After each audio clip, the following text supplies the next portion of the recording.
ঐক্যমতের ভিত্তিতে নির্বাচন কমিশন গঠন করে জাতীয় নির্বাচনের রোডম্যাপ ঘোষণা করতে অন্তর্বর্তীকালীন সরকারের কাছে দাবি জানিয়েছে বিএনপি। প্রধান উপদেষ্টা ডক্টর মোহাম্মদ ইউনূসের সাথে বৈঠক শেষে দলের মহাসচিব মির্জা ফখরুল ইসলাম আলমগীর একথা জানান। এছাড়াও নিরপেক্ষ ব্যক্তিদের দিয়ে প্রশাসন পুনর্গঠন, শেখ হাসিনার বিষয়ে ভারত সরকারের সাথে আলোচনা, দুর্নীতিবাজ, গণহত্যার সাথে জড়িতরা যাতে দেশ ছেড়ে যেতে না পারে সে বিষয়ে ডক্টর ইউনূস সরকারের পদক্ষেপ দাবি করেছে দলটি। এদিকে সংস্কার ও নির্বাচন নিয়ে প্রধান উপদেষ্টাকে দুটি রূপরেখা দিয়েছে জামায়াত ইসলামী। মইনুল হাসানের রিপোর্ট। তৃতীয় দফা সংলাপে অংশ নিতে প্রধান উপদেষ্টার বাসভবন যমুনায় আসেন মির্জা ফখরুল ইসলাম আলমগীরের নেতৃত্বে বিএনপির ৬ সদস্যের প্রতিনিধি দল।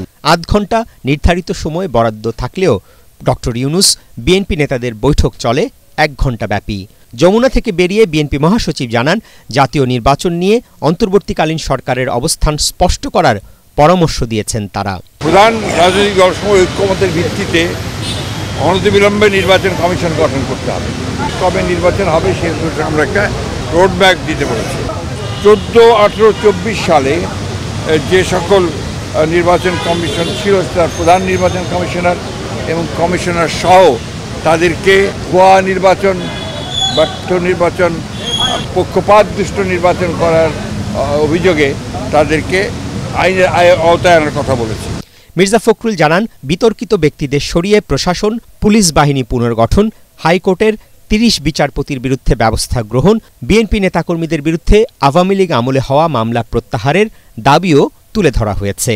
অন্তর্বর্তী সরকারের মধ্যেও ২-১ আছেন যারা অন্তর্বর্তী সরকার এবং আপনার যে গণঅভ্যুত্থান বিপ্লবের যে মূল স্পিরিট সেটাকে ব্যাহত করছে, তাদেরকে স্মরণের কথা বলে এসেছে। দুর্গা পূজাকে কেন্দ্র করে, সহজ উৎসবকে কেন্দ্র করে সনাতনের কিছু মানুষ, সবাই না, কিছু মানুষ তারা কিন্তু অত্যন্ত পরিকল্পিতভাবে জনগণেরকে উস্কে দিচ্ছে বাংলাদেশের বিরুদ্ধে এবং তারা অপপ্রচার চালাচ্ছে। তার বিরুদ্ধে প্রয়োজনীয় ব্যবস্থা গ্রহণ করার জন্য আমরা বলেছি। এছাড়াও বৈঠকে দুর্নীতিবাজ, গণহত্যার সাথে জড়িতদের দেশ ত্যাগ, পার্শ্ববর্তী দেশে বসে শেখ হাসিনার ষড়যন্ত্র বন্ধে ডক্টর ইউনূস সরকারের হস্তক্ষেপ চেয়েছে বিএনপি। শেখ হাসিনা তার মাধ্যমে যে সমস্ত ক্যাম্পেইন চলছে, প্রচারণা চলছে, ভারতের সরকারের সঙ্গে আলোচনা করার জন্য এবং তাকে ওই অবস্থা থেকে সরিয়ে দেওয়ার জন্য আমরা সরকারকে অনুরোধ করেছি। পরে জামাত ইসলামী নেতারা প্রধান উপদেষ্টার সাথে বৈঠক করেন। আলোচনা শেষে দলের আমির ডাক্তার শফিকুর রহমান জানান, সংস্কার ও জাতীয় নির্বাচন এ দুটি বিষয়ে অন্তর্বর্তীকালীন সরকারের কাছে দলের অবস্থান তুলে ধরা হয়েছে।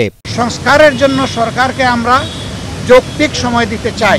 আমরা দুটো রোডম্যাপ চেয়েছি, একটা রোডম্যাপ হবে সংস্কারের, আর একটা রোডম্যাপ হবে নির্বাচনের। সংস্কারটা সফল হলেই নির্বাচনটা সফল হবে। এই জন্য দুটি বিষয়ের উপরে আমরা গুরুত্ব দিয়েছি এবং তাদের সাথে আমাদের আরও ডায়ালগ হবে। আর খুব অচিরেই এই বিষয়টা তারাও প্রকাশ করবেন, আমরাও প্রকাশ করব। গণতন্ত্র মঞ্চ, বাম গণতান্ত্রিক জোট ছাড়াও এদিন কয়েকটি দলের সাথে বৈঠক করেন ডক্টর ইউনূস। পর্যায়ক্রমে আরও কয়েকটি দলের সাথে প্রধান উপদেষ্টার বৈঠক হওয়ার কথা রয়েছে। মইনুল হাসান, এটিএন বাংলা, ঢাকা।